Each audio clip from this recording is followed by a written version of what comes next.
एका महत्त्वाच्या बातमीने जगभरात ईस्टर संडे साजरा होत असताना श्रीलंकेची राजधानी कोलंबो ही साखळी बॉम्बस्फोटांनी हादरली आहे। राजधानी कोलंबो शहरामध्ये एका पाठोपाठ 8 बॉम्बस्फोट झाले आहेत आणि 3 चर्च आणि 3 हॉटेलमध्ये लागोपाठ 8 स्फोट झालेत। ईस्टर संडेच्या दिवशी झालेल्या स्फोटातील मृत्यूचा आकडा 156 वरती पोहोचलाय। मृत्यूचा आकडा आणखी वाढण्याची शक्यता वर्तवली जाते तर 300 पेक्षा अधिक जण जखमी झाल्याचं वृत्त आहे। मृत्यूमध्ये 35 विदेशी नागरिकांचा समावेश असल्याचं समोर आलंय। दरम्यान सोशल मीडियावरती श्रीलंका सरकारने बंदी घातली आहे तर दुसरीकडे श्रीलंकेतील साखळी बॉम्बस्फोटानंतर मुंबई पोलिसांना सतर्क राहण्याचे आदेश देण्यात आलेत। देशातील धार्मिक स्थळांवरती बारकाईने लक्ष ठेवण्याचे आदेश सुद्धा जारी करण्यात आलेत।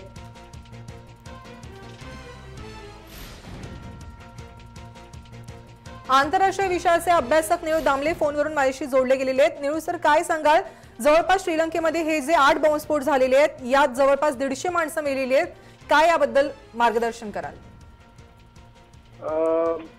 आतापर्यंत अवस्था अशी आहे की नेमकं कोणी स्फोट घडवून आणलाय ते नीट कळत नाहीये। एक तर उघड आहे की ज्या रीतीने स्फोट झाले त्या रीतीने पाहिलं तर ते खूप संघटित आहेत आणि अशा गोष्टींचा त्यांना अनुभव आहे, खूप तयारी आहे। उदाहरणार्थ 8 ठिकाणी एकाच वेळी स्फोट घडवणं ही काही सामान्य गोष्ट नाही।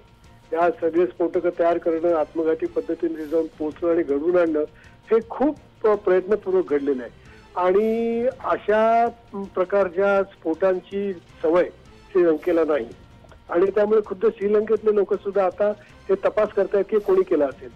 2 गोष्टींच्या बाबतीमध्ये, 2 संघटनांच्या बाबतीमध्ये संशय आहे।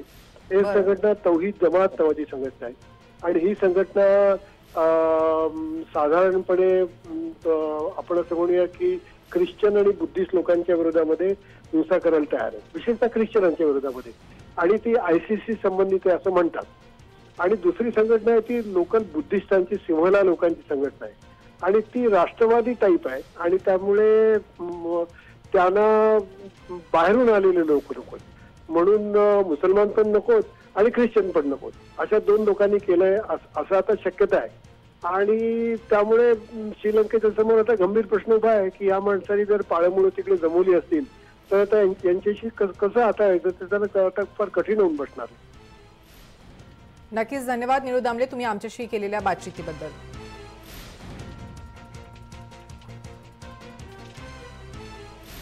आपण बघतोय श्रीलंकेमध्ये जवळपास 8 बॉम्बस्फोट झालेले आहेत आणि यामध्ये 400 जण जखमी या ठिकाणी झालेले आहेत। जवळपास 150च्या वरती या ठिकाणी मृतांचा आकडा गेलेला आहे।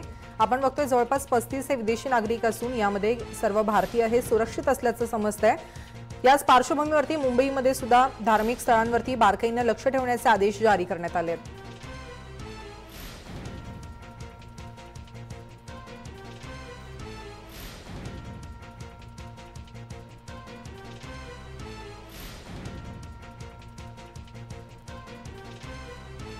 आपण बघतोय श्रीलंका आज बॉम्बस्फोटाने हादरलेला आहे आणि श्रीलंकाची राजधानी कोलंबोमध्ये आज ईस्टर संडे साजरा होत असताना शहरातील चर्च आणि 5 स्टार हॉटेलांमध्ये साखळी बॉम्बस्फोट घडवण्यात आले आहेत। प्रसार माध्यमांनी दिलेल्या वृत्तानुसार आपण बघतोय की आतापर्यंत जवळपास तिकडच्या 158 जणांचा मृत्यू झालाय तर 400 पेक्षा अधिक जण जखमी झालेत आणि यात 35 विदेशी पर्यटकांचा समावेश आहे। दरम्यान या ठिकाणी सकाळी 6 स्फोट झाल्यानंतर सुमारे 5 तासानंतर आणखी 2 स्फोट घडवण्यात आल्याची माहिती सुद्धा कोलंबो पोलिसांनी दिली आहे आणि यात 2 जणांचा मृत्यू झाल्याचं तेव्हा वृत्त होतं। आपण बघतोय एकंदरीत आतापर्यंत 150 जणांचा मृत्यू झाल्याचं समोर येत आहे। श्रीलंका सरकारने सध्या श्रीलंकेत संचारबंदीचे सुद्धा आदेश जारी केलेले आहेत, त्याचप्रमाणे या ठिकाणीची इंटरनेट जी सेवा आहे ती सुद्धा सध्या विस्कळीत केली आहे।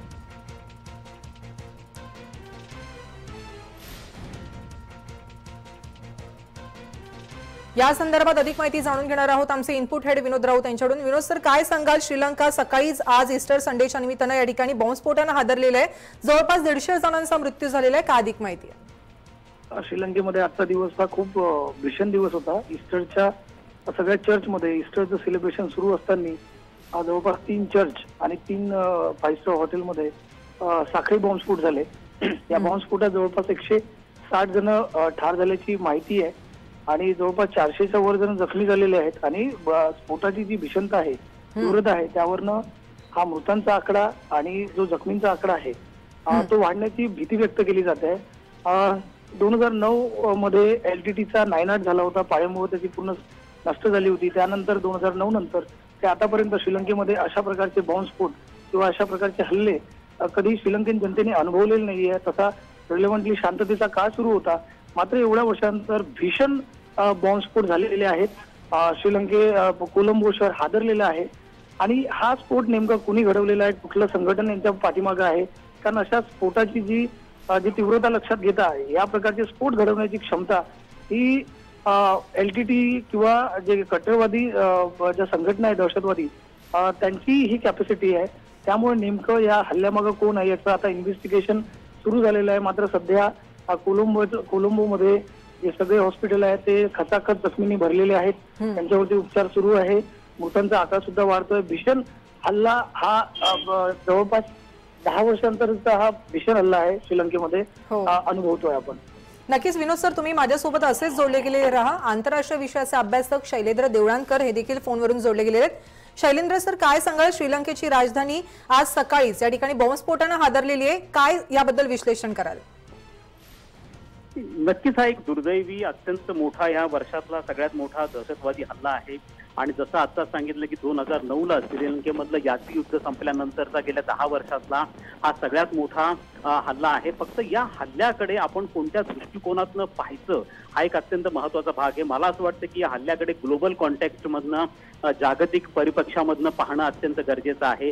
अलीकडच्या काळात जाणीवपूर्वक विशिष्ट धार्मिक समुदायांना टार्गेट केलं जाणं, धार्मिक स्थळांना टार्गेट केलं जाणं, अशा प्रकारचे प्रवाह हे आता दिसून यायला लागले. मागच्या महिन्यामध्ये न्यूझीलंडमध्ये शुक्रवारच्या दिवशी 2 मस्जिदींमध्ये अशा स्वरूपाचा दहशतवादी हल्ला झालेला होता, ज्याला सोशल मीडियामधनं मोठ्या प्रमाणावर प्रसिद्धी दिली गेली होती. आजचाही हा ईस्टर संडेचा पवित्र दिवस आहे आणि याची जबाबदारी जरी कोणी घेतलेली नसली तरी ज्या पद्धतीचा हा हल्ला आहे, अशा प्रकारचे हल्ले ही ISIS सारखी जी आंतरराष्ट्रीय दहशतवादी संघटना आहे इराक, सिरिया, अफगाणिस्तान, पाकिस्तानमध्ये करत असते. आपण लक्षात घेतलं पाहिजे की 2016 मध्ये बांगलादेशमध्ये ढाकामध्ये अशा स्वरूपाचा दहशतवादी हल्ला झाला होता आणि यापूर्वी देखील ईस्टर संडेला टार्गेट करण्याचा प्रयत्न जगील झालेला आहे. इजिप्तमध्ये 2016 मध्ये असाच प्रकार घडला होता. 2017 मध्ये लाहोर पाकिस्तानमध्ये देखील असाच प्रकार घडला होता, ज्यामध्ये 76 निष्पाप ख्रिश्चन लोकांचा मृत्यू झालेला होता. त्यामुळे मला असं वाटतं की एखादी श्रीलंकेमधली स्थानिक जी संघटना आहे ती संघटना एखाद्या आंतरराष्ट्रीय दहशतवादी संघटनेशी अफिलिएटेड असू शकते आणि तिने घडलेला असला पाहिजे.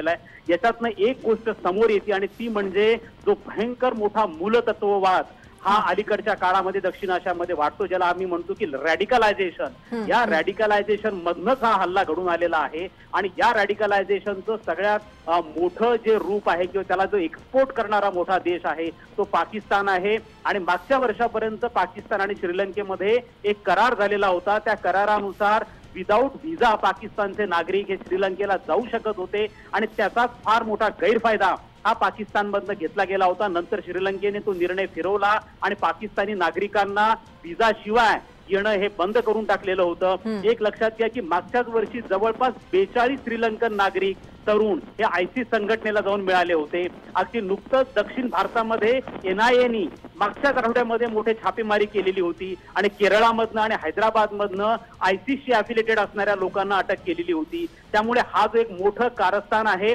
याची पूर्व सूचना तिथल्या पोलीस कमिशनरनी, कोलंबोच्या पोलीस कमिशनरनी दिलेली होती आणि त्यांनी सांगितलं होतं की चर्चवरती अटॅक होण्याची शक्यता आहे. त्याचप्रमाणे भारतीय दूतावासावर देखील अटॅक होण्याची शक्यता नाकारता येत नाही. त्यामुळे एक प्रकारचा इंटेलिजन्स फेल्युअर आहे, लॉ अँड ऑर्डरची फेल्युअर आहे आणि कदाचित श्रीलंकेला याचं स्ट्रिक्ट अशा स्वरूपाचे परिणाम भविष्यामध्ये श्रीलंकेला या सगळ्या गोष्टींचे भोगावे लागू शकतात. नक्कीच. धन्यवाद शैलेंद्र देवळाणकर. धन्यवाद विनोद राऊत, तुम्ही दिलेल्या सविस्तर माहितीसाठी.